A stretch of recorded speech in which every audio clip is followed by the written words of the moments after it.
Arab itu kan sampai sekarang terkenal. Di Saudi itu begitu azan gede langsung tutup. Nah, jadi mereka nggak open, ada orang yang barangnya sudah dipegang, duitnya sudah dipegang, tinggal akad saja pembelian, itu begitu Allahu Akbar, gede tutup. Nah, karena bagi mereka filosofi yang tertanam di sana tidak ada yang lebih tinggi daripada panggilan Allah. Nah, ini sangat-sangat pantas kita apa? Kita copy oleh kita tiru, kita terapkan di sistem kehidupan kita sehari-hari. Jangankan Jumat saya katakan, bahkan 5 waktu pun sangat pantas untuk kita tutup gede itu. Di akhirat nanti kita bangga sekali itu. Ketika Allah menampakkan pola hidup kita di dunia, ketika kita jualan, azan berkumandang, gede kita tutup, itu kan bentuk penghormatan, diberikan pahala oleh Allah SWT. Nah, berapa tahun kita jualan? 20 tahun. 20 tahun itu setiap azan kita tutup gede. Itu membanggakan sekali. Sebaliknya, ketika azan berkumandang kita nggak open. Orang jual, orang beli makin kita layani, makin azan makin banyak yang beli, makin nggak teropen azan itu. Di satu sisi, walaupun jual belinya sah, kecuali Jumat yang diperdebatkan tadi, selain Jumat kan tidak ada masalah, tapi itu akan menjadi perkara yang memalukan bagi kita di akhirat nanti. Assalamualaikum warahmatullahi wabarakatuh. Alhamdulillah wassalatu wassalamu ala man la nabiyya ba'dah wa ala alihi wa ashabihi wa man tabi'ahu wa mawala. Ashhadu an la ilaha illallah wahdahu la syarika lah وأشهد أن سيدنا ونبينا محمدا عبده ورسوله ربي زدني علما وارزقني فهما رب اشرح لي صدري ويسر لي أمري واحلل عقدة من لساني يفقهوا قولي قال المصنف رحمه الله ونفعنا الله بعلومه في الدارين آمين. فصل في صلاة الجمعة hiya fardhu ainin inda jtima'i syara'itiha wa furidat bi Makkah wa lam tuqam biha li faqdil adadi aw li anna syi'araha al-idhar wa kana sallallahu alaihi wasallam mustakhfiyan fiha wa awwalu man aqamaha bil madinati qabla al-hijrah As'ad bin Zararah min qaryah ala mailin minal Madinah wa salatuha afdalus salawat. Fasal menyatakan salat Jumat. Hukum salat Jumat adalah fardhu ain. Hukum salat Jumat adalah fardhu ain ketika terhimpun semua syarat-syarat Jumat. Salat Jumat. Apa hukum salat Jumat? Fardhu ain. Kapan fardhu ain? Ketika syaratnya lengkap semua. Jadi kalau ada syaratnya yang tidak lengkap, enggak jadi fardhu ain. Enggak lengkap syaratnya. Apa syarat itu nanti dibicarakan. Nah, dalam Al-Qur'an firman Allah Subhanahu wa taala, يا أيها الذين آمنوا إذا نودي للصلاة من يوم الجمعة فاسعوا إلى ذكر الله وذروا البيع. Wahai orang yang beriman, apabila diseru kamu azan, panggilan azan untuk salat di hari Jumat, maka bersegeralah kamu kepada mengingat Allah dan tinggalkanlah jual beli. Dalil. Jadi kemuliaan Jumat, salatnya itu diperintah khusus oleh Allah dalam Al-Quran. Kalau salat lain perintahnya umum di salat 5 waktu. Aqimus shalah. Itu mengcover 5 waktu. Tapi kalau Jumat khusus ayat khusus, bahkan ada surah khusus, surah Jumat. Kan ada surah Jumat. Harinya Sayyidul Ayyam, penghulu segala hari, salatnya salat terafdal. Sehingga di ayat ini jelas bahwa di hari Jumat apabila azan dikumandangkan, maka bersegeralah kamu kepada mengingat Allah. Ini azan kedua ya kalau sekarang. Kalau masjid ini berarti ya azan pertama karena memang azan sekali di sini. Kalau masjid lain berarti azan kedua. Azan kedua itu sudah aktif ayat ini. Aktif ayat ini yaitu fas'au ila dzikrillah wa darul bai'. Segera ke masjid, segera ke tempat didirikan Jumat dan tinggalkan jual beli. Sehingga jual beli dalam perkara salat Jumat ini dilarang khusus oleh Allah. Tidak demikian dengan waktu salat yang lain. Sehingga hukumnya pun ada hukum khusus. Apa hukum khususnya?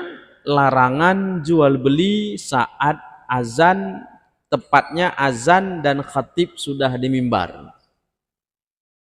Larangan khusus jual beli. Larangan itu apa? Disinilah ranah ulama berijtihad. Ada dua fatwa. Satu, haram jual beli, akadnya tidak sah, haramnya mutlak ke semua orang.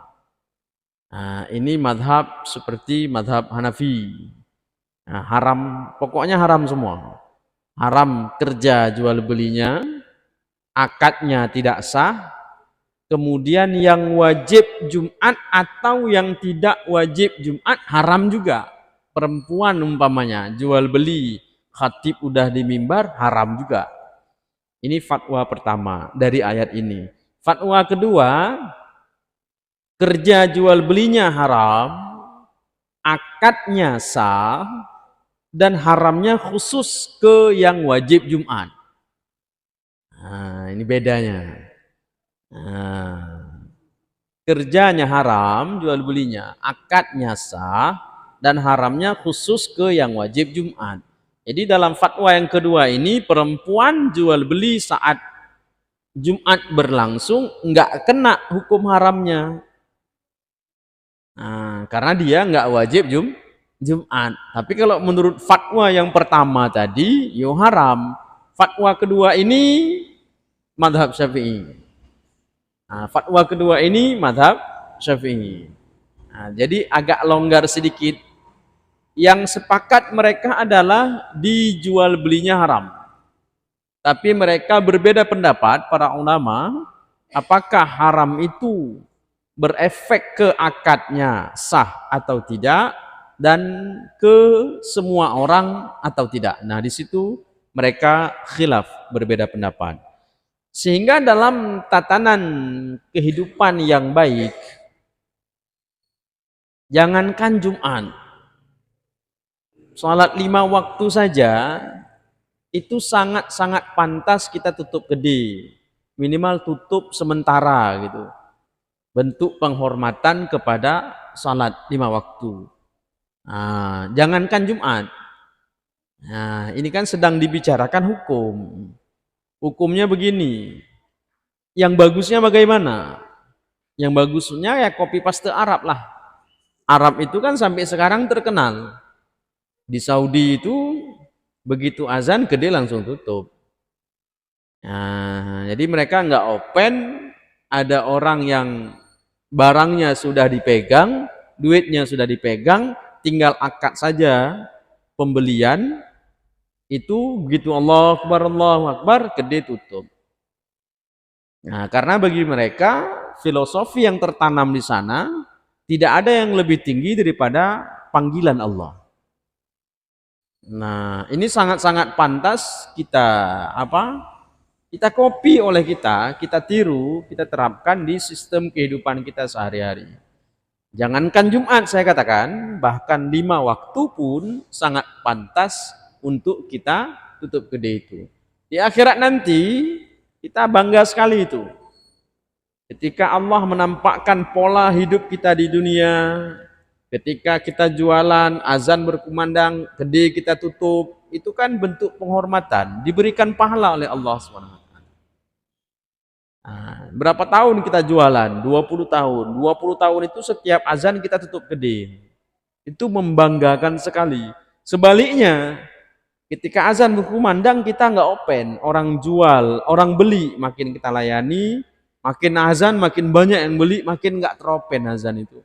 Di satu sisi, walaupun jual belinya sah, kecuali Jumat yang diperdebatkan tadi, selain Jumat kan tidak ada masalah, tapi itu akan menjadi perkara yang memalukan bagi kita di akhirat nanti. Jadi harus dipilah mana status hukum, mana bagaimana menghormati Islam. Itu yang pertama. Kemudian berikutnya adalah Jumat ini difardukan di Mekah dan tidak didirikan di Mekah. Jumat itu ada beberapa alasan. Yang pertama, hitungan orangnya nggak cukup. Yang kedua, karena syiar atau karena syiar Jumat itu idhar, menampakkan. Dan Nabi SAW di Mekah itu mustakhfian, masih dalam metode dakwah sembunyi-sembunyi, sir, masih dimusuhi terang-terangan, dikucilkan, sehingga memang Islam waktu itu masih harus sembunyi-sembunyi. Wajibnya di Mekah tapi tidak didirikan di Mekah. Dan orang yang mendirikan Jumat pertama kali di Madinah sebelum Rasulullah SAW hijrah adalah As'ad bin Zararah, di sebuah desa lebih kurang jaraknya 1 mil dari Madinah. Kewajibannya itu langsung diatur oleh Allah dan Rasulullah SAW. Tadi ayat sudah. Kemudian sabda Nabi banyak, diantaranya qaulun Nabi SAW, rawahul jum'ati wajibun ala kulli muhtalimin. Jumat itu wajib atas setiap orang yang sudah balik, ya. Muhtalim itu balik. Kemudian sabda Nabi SAW, haqqun wajibun, al-jum'atu haqqun wajibun ala kulli muslimin fi jama'ah illa arba'ah. Jumat itu sebuah hak kewajiban atas tiap-tiap umat Islam berjamaah, kecuali arba'ah, 4 orang. Hamba sahaya atau hamba yang dimiliki, yang kedua perempuan, yang ketiga sabi, anak-anak, yang keempat marid, orang yang sedang sakit. Ini penegasan hukum spesifiknya dari Rasulullah SAW, siapa yang wajib Jumat, siapa yang enggak wajib. Nanti dalam fikih dibedah lagi.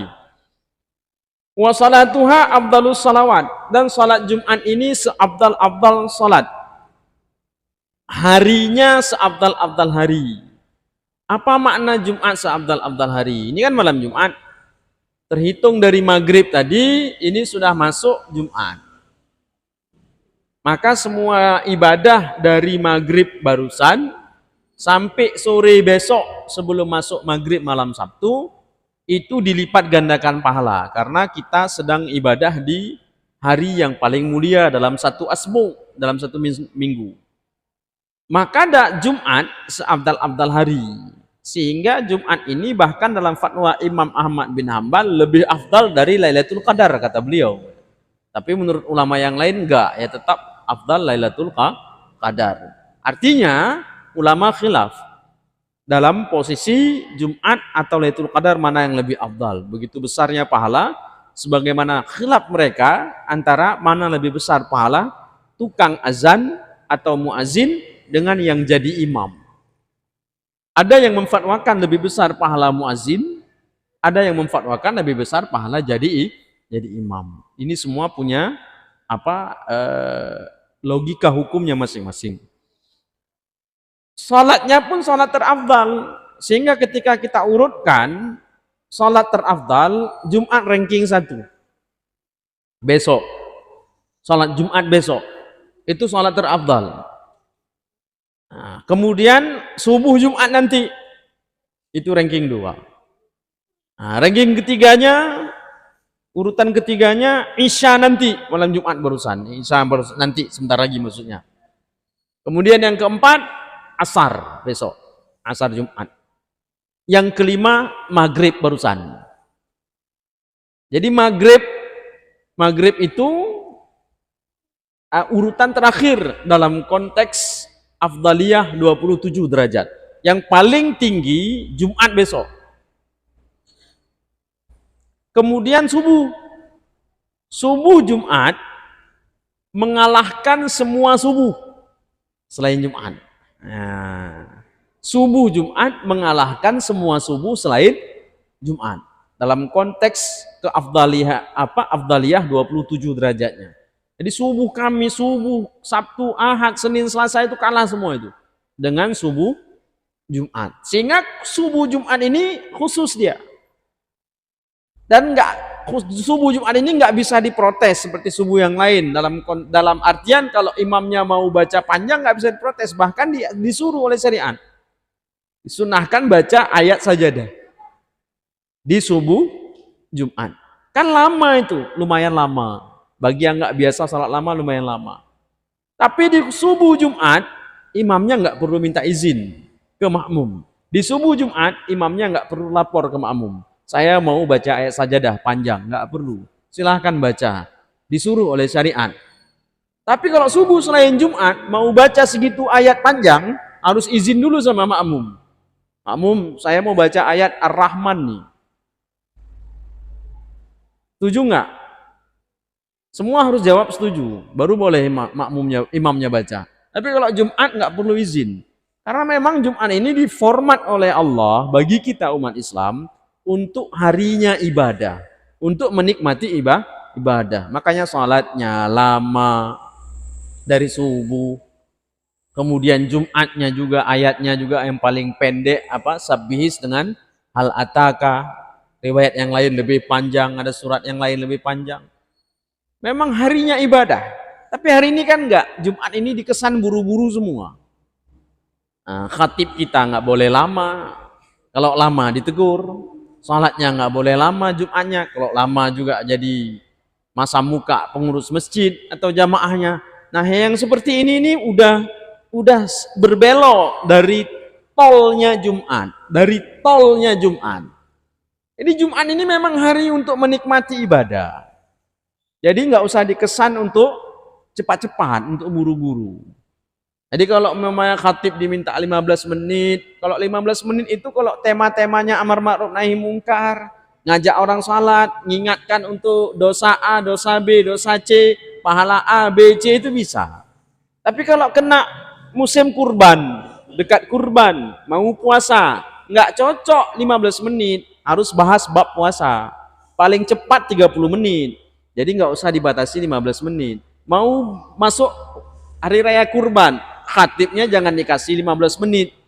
Biarkan dia ngomong 30-40 menit supaya hukum kurban itu jelas, karena nggak semua orang ikut ngaji. Jadi 15 menit itu bagi masjid-masjid yang seperti itu silahkan, tapi jangan dipukul rata. Nah, sholatnya gitu juga, biarkan lama-lama. Sholatnya sholat terafdal. Bagaimana pengertian salat terafdal? Tadi sudah saya jelaskan satu. Perempuan, ibu-ibu. Perempuan kan nggak wajib Jumat. Kalau mereka sholat Jumat, perempuan, ibu sholat Jumat, boleh nggak? Ya boleh. Nggak dilarang. Boleh. Lebih baik bahkan perempuan sholat Jumat. Kalau mereka sholat Jumat, perempuan, masjid harus sediakan tempat ke mereka. Dalam arti kata ya kalau muat di dalam ya kan. Kalau nggak muat di dalam ya di luar, di teras. Kalau nggak muat ya di belakangnya lagi. Kan nggak mungkin perempuan ngambil tempat biasa di sini, terus laki di belakang perempuan, ya nggak bisa itu. Tetap perempuan di belakang laki-laki. Jadi harus maklum. Kalau umpamanya ibu pergi sholat Jumat, silahkan. Allah mempersilahkan dengan syarat-syarat dan ketentuan. Pihak masjid nggak boleh larang. Kalau nggak muat di dalam, Kalau muat di dalam, ya silahkan di dalam, pakai tirai. Kalau enggak muat di luar. Jadi enggak bisa maksa di dalam. Karena memang haknya perempuan di belakang laki-laki. Itu satu. Yang kedua, kalau perempuan ikut salat Jumat, duhurnya macam mana? Tidak ada cerita orang salat Jumat yang Jumatnya sah mesti ulang duhur, tidak ada. Sama seperti perempuan. Orang musafir gitu juga. Orang Medan singgah di sini salat Jumat di sini. Orang dari Banda Aceh mau ke Medan salat Jumat di sini. Kan musafir dia. Sah nggak Jumatnya? Yang menentukan sah nanti ke depan sebentar lagi adalah orang sini, penduduk asli di sini. Masjid itu pada akhirnya kalau Jumatnya sah, sahnya kolektif dia, satu masjid sah. Semua di situ sah semua. Kalau ada budak sayanya sah Jumatnya mengikut dia. Kalau ada perempuan, perempuannya sah Jumatnya, ya nggak perlu duhur lagi. Kalau ada musafir Jumatnya sah, nggak perlu duhur lagi. Kalau sah satu masjid, kalau tidak sah satu masjid. Ah, ini kolektif dia. Makanya agak aneh kadang-kadang ada orang-orang, terus saya paham betul keadaannya dan filosofinya pun saya pahami. Siapa yang menjawab sebuah masjid sah Jumatnya? Coba jangan. Pernah terpikir nggak? Ini saya jelaskan. Siapa yang menjawab sebuah masjid sah Jumatnya? Semua masjid itu berhak dipertanyakan. Masjid Al-Muhyiddin, Minuran, sah nggak Jumatmu? Siapa yang jawab? Masjid di depan Lantas, sah nggak Jumatmu? Siapa yang jawab? Masjid Khairiyah, sah nggak Jumatmu? Siapa yang jawab? Turusina dan sebagainya dan seterusnya. Yang menjawab adalah pemimpin di sini. Datuk di sini, imam di sini, tokoh ustadz, tengku, tokoh agama di sini yang mengerti, memahami jamaah Jumatnya. Dia yang jawab. Sah Ustadz. Sah Jumat Masjid Al-Muhyiddin. Karena jamaah tetapnya orang kampung asli nggak kurang dari 80 orang. Yang ikut ngaji itu nggak kurang dari 50 orang. Yang tahu rukun khutbah itu nggak kurang dari 50. Belum lagi anak-anak remaja yang alumni pesantren. Kami yakin Jumat kami sah. Harus ada yang jawab. Dan yang jawab itu adalah orang sini. Bukan saya. Saya kemari menyampaikan status hukum. Bukan menjawab masjid Bapak sah atau enggak Jumatnya. Nah, hukumnya begitu. Jadi kalau masjid ini sah, ya sah semua Jumatnya. Nggak perlu ada ulang duhur. Jadi kan aneh. Kalau ada orang datang kemari, orang sini nggak ulang duhur. Terus dia ulang duhur sendiri. Aneh nggak? Aneh nggak? Paham maksudnya? Jadi logika hukumnya nggak ketemu. Apakah dia yang menjawab sebuah masjid sah atau tidak Jumatnya? Kan bukan. Makanya saya itu orang yang sederhana sekali dalam konteks menjalankan fikih ini. Sampai saya kemarin sholat Jumat.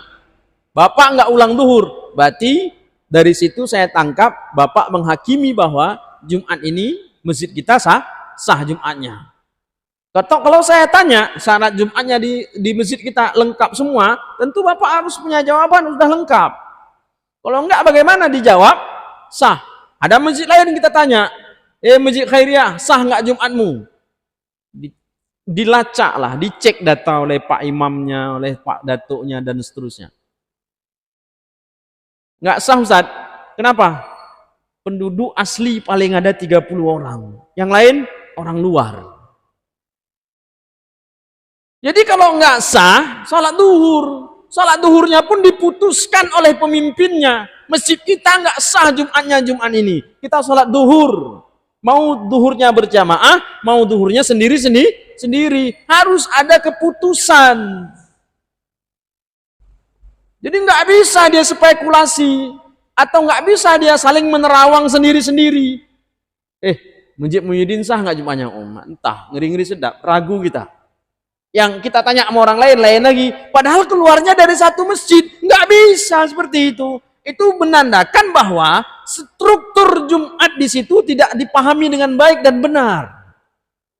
Nah, karena dia kalau mau kita munculkan dari kelahiran Jumat, sebelum Jumat didirikan di masjid ini, yang akan mendirikan Jumat harus sudah tahu syarat sah Jumat, Dan ketika didirikan, dia harus punya jawaban. Paham? Pertama kali didirikan, harus punya jawaban. Terus jawaban itu, kalau umpamanya jawaban awalnya sah, bisa nggak dipertahankan sah itu? Orangnya terus ada 40. Yang ngerti rukun terus ada, walaupun generasi bertukar. Ada nggak? Jadi bisa saja nanti, tahun pertama Jumat didirikan, Jumatnya sah. Syaratnya cukup. Tahun kedua nggak cukup syarat. Kenapa? Orangnya pada minggat kabeh. Yang salat orang luar semua, penduduk asli 20 orang. Buat pengumuman, kita salat duhur nggak sah Jumat. Walaupun yang salat 500 orang. Kenapa? Orang singgah semua. Ini dia. Jadi semua masjid itu harus dipertanyakan dan layak dipertanyakan dan harus ada jawaban. Sah atau tidak Jumat di masjid itu. Paham? Ini kerangka teori Jumatnya dulu nih untuk menjawab sah atau tidak. Tapi kadang-kadang ada juga masjid yang terlalu berlebihan. Saya contohkan ya cara menjawab. Masjid Langsang, Masjid Sungai Pau, yang dekat Mutakin, yang dekat Simpang Kuala. Itu beberapa tahun yang lalu saya kan ada undang khutbah di situ. Itu saya sholat khatib di situ, itu habis Jumat duhur, habis sholat Jumat duhur, ulang duhur. Kemudian Abati Syekh Muhajir menjadi imam besar di situ sampai sekarang tentunya. Kemudian beliau yang ngisi pengajian, beliau juga penduduk asli di situ, ahli Jumat di situ. Beliau ngisi pengajian, memahami masyarakat, mengetahui ahli-ahli Jumat, sehingga nggak lama berselang ulang duhur itu ditiadakan. Kenapa? Karena beliau yang menjawab dengan data dan fakta bahwa ahli Jumat sudah lebih dari cukup di masjid itu. Sehingga sampai sekarang nggak ada lagi pengulangan duhur. Jadi begitu cara menjawabnya. Dengan data dan fakta. Nggak bisa asal orang muncul 100 orang, oh sah Jumat. Penghakimannya terlalu baik sangka. Padahal yang ngerti ketika rukun dibaca, alhamdulillah, cuma 29 orang. Yang 70 lebih itu nggak ngerti dia. Nggak masuk juga. Itu kerangka teori Jumat dalam konteks mazhab Syafi'i. Kembali ke Jumat tadi, seabdal-abdal salat. Jadi kalau perempuan salat Jumat lebih baik. Umpama ada perempuan bersamaan dengan kita Jumat di sini, dia cari menasah atau musala atau bale, salat duhur sesama perempuan 200 orang. Ada 2 orang belok kemari ikut Jumat. Di sana ada 200 orang perempuan bersamaan dengan kita Jumat di masjid, mereka salat duhur berjamaah, dipimpin oleh imam perempuan juga tentunya. Kan besar pahalanya. 27 derajat bagi mereka. Tapi ada 2 orang perempuan belok kemari ikut Jumat. Itu yang 27 derajat di sana sesama perempuan dikalahkan pahalanya oleh 2 orang yang ikut kemari. Ini kenapa? Karena yang 2 orang perempuan yang kemari itu, mereka sudah memasukkan diri mereka dalam bingkai salat terafdal. Jadi mereka naik kelasnya dalam konteks fadilah dan pahala. Paham? Nah, makanya dulu kan ini enggak masa-masa kecil saya sajalah. Itu enggak aneh pemandangan perempuan ikut Jumat. Enggak aneh. Tapi sekarang udah jadi aneh, lebih-lebih generasi sekarang. Nah, udah jarang ya, udah jarang sekali, hampir enggak ada. Masjid yang aktif perempuannya ikut Jumat. Tapi kalau mereka ikut Jumat, ini dia status hukumnya. Tajibu Jum'atun ala kulli mukallafin dzakarin hurrin mutawattinin. Bimahallil Jum'ati la yusafiru min mahalli iqamatiha saifan wala syita'an illa lihajah. katijarah wa ziyarah ghairi ma'dzurin. Ini siapa ahli Jumat? Siapa ahli Jumat yang 40? Bapak perhatikan betul-betul. Ada nggak orangnya ini di masjid kita nih? Kan gitu kan? Ada nggak orangnya di masjid kita nih? Kalau ada aman, kalau enggak ya enggak aman. Kan dia data dan fakta, kan gitu kan? Wajib Jumat atas orang mukallaf, balik, berakal, balik, sempurna akal. Dzakarin, laki-laki, hurin, merdeka. Mutawattinin bimahallil Jum'ah, orang yang bertanah air di tempat didirikan Jumat, la yusafiru min mahalli iqamatiha saifan wala syita'an illa lihajah. Orang yang bertanah air di tempat didirikan Jumat, dia tidak pergi ke tempat lain di musim panas atau musim dingin karena untuk menetap di sana, tidak. Tapi dia pergi karena hajat tertentu. Dia pergi ke Medan karena liburan atau ziarah atau belanja dan lain sebagainya. Dia pergi ke Banda Aceh, pergi juga walaupun 1-2 minggu bahkan sebulan, tapi dia pergi karena keperluan tertentu. Intinya dia tinggal di sini. Gini.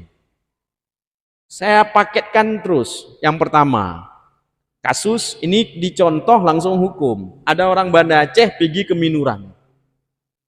Kita tanya, berapa hari mau tinggal di Minuran? 4 hari.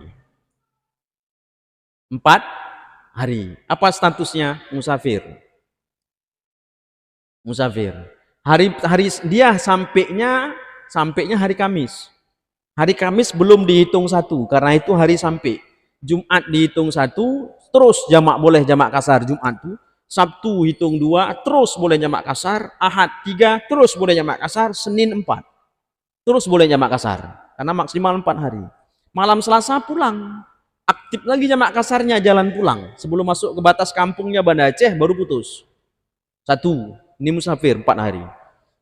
2, datang orang kedua dari Banda Aceh ke Minuran. Berapa hari mau tinggal di Minuran? 5 hari.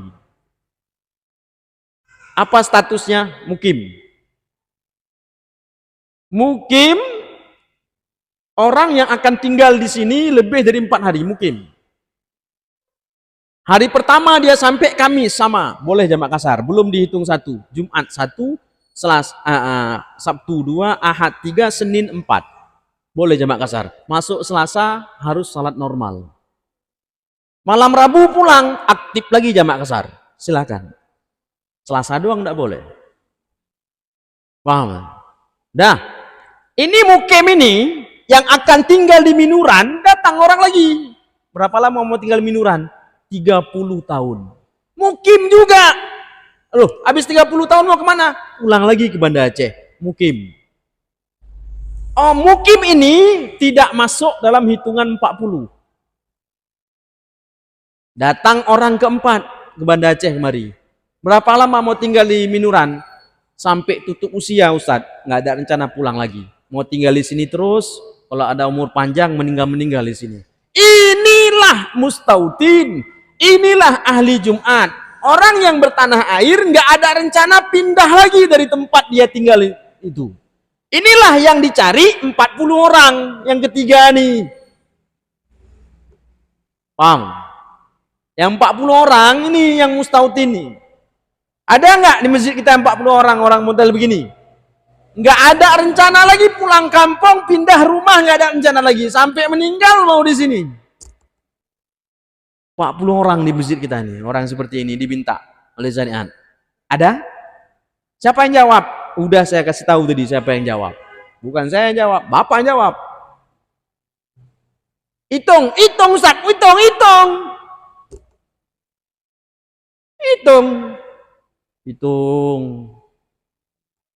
Aman. Jumat depan cek lagi secara kasar. Aman. Oh, secara ghalib kasar terus. Hitungan kasarnya aman terus. Kenapa? Karena angkanya 80-100. Nggak perlu dihitung lagi. Kecuali pada minggat semua kompak. Hitung balik.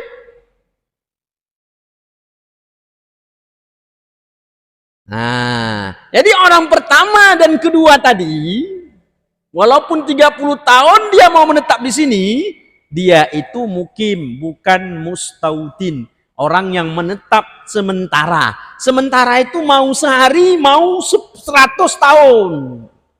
Pokoknya dia ada rencana pulang lagi ke kampungnya.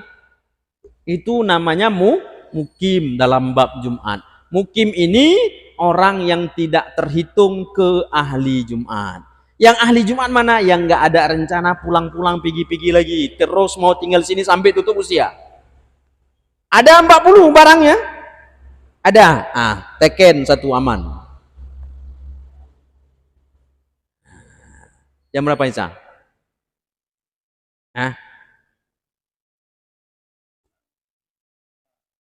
Ada pertanyaan? Nggak ada? Bagus.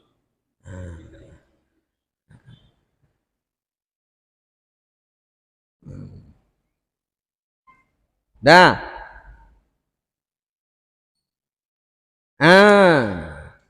Itu doang orangnya, itu doang. Orangnya itu saja kriterianya. Terus ada syarat yang lain? Ada nanti. Ini syarat orangnya dulu. Anu gitu kan? Balik, sempurna akal, laki-laki, merdeka bukan budak, dan bertanah air. Ada 5 kriteria nih di tubuh seseorang, salat dia di sini, masuk hitungan 40. Berapa banyak mereka? 80 orang, yo aman angkanya.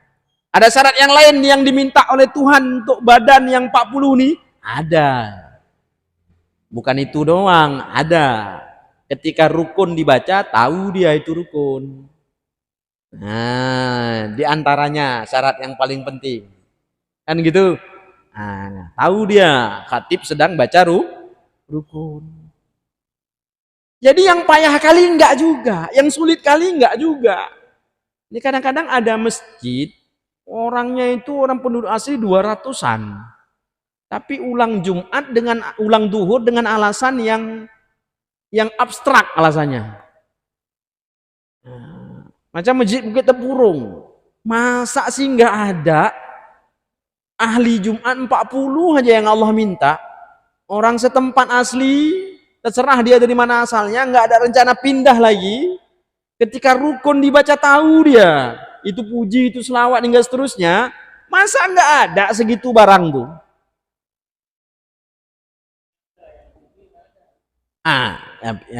Pokoknya kalau nggak ada apa? Mau nggak ada barangnya atau barangnya ada nggak sampai kemari ya tetap nggak ada juga. Orangnya ada tapi nggak sampai, ya tetap nggak ada. Pada melancong salat entah kemana-mana.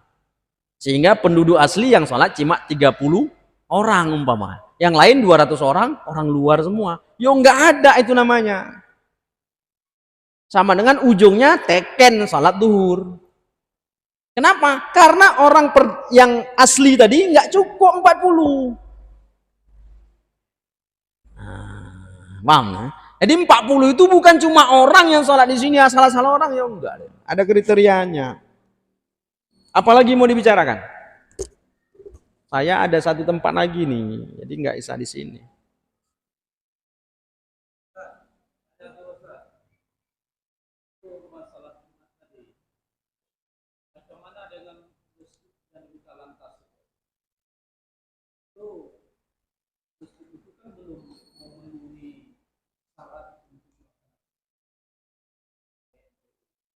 Dulu ya, PU dulu ya. Jadi bagaimana Ustaz itu bagaimana hukumnya ustaz-ustaz yang menyampaikan khutbah di waktu itu? Nanti ke depan kita belum sampai ke situ ya. Syarat sah Jumat itu didirikan di bangunan, nggak mesti masjid, itu satu. Jadi yang kita komplain di situ bukan masjid. Masjid ya silahkan. Bapak buat masjid satu rumah satu nggak ada masalah dalam syariat. Masjid dengan Jumat beda hukum, pisah-pisah dia. Jumat di situ dipertanyakan, itu Jumat di situ boleh tidak?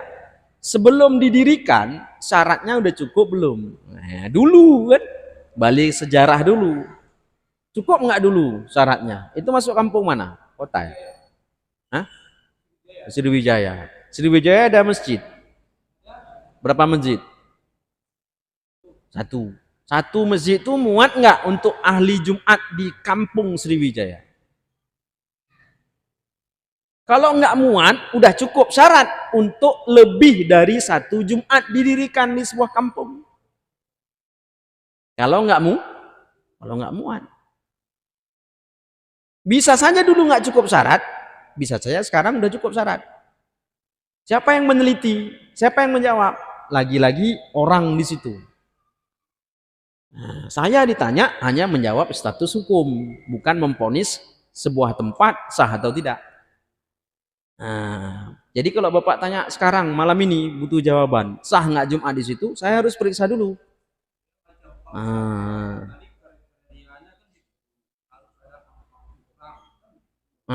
emang nggak ada orang Sriwijaya sholat di situ? Jadi orang mana sholat di situ? Orang mana sholat di situ?